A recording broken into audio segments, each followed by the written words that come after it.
Okay guys, ito ang view ng Angeles City. Ganda.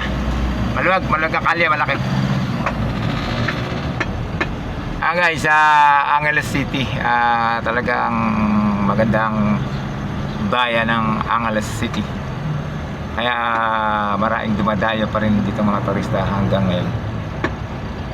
Kumbaga sabi nila nung araw pugad to ng mga foreigner, pugad aliw. Ngayon hindi na, pugad ligaya na, hindi na pugad aliw. Kasi marami kang maniligayahan ka na sa iyong makikita, kasi kompleto talaga sila ngayon dito. Kumbaga mga struktura dito tsaka mga ano dito talagang naglalakihan na kumpara mo yung sa dati. Yan guys, yan. Ayan ang Angeles City.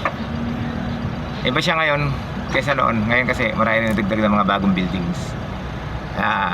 Lumaki na lalo ang bayan ng Angeles City. At ito pa rin guys ang inyong kaibigan, si Moto Venture, na kung saan nakakarating at naggagala, si Manny Nibak. Yan guys, huwag niyo kakalimutan, like, follow, and subscribe.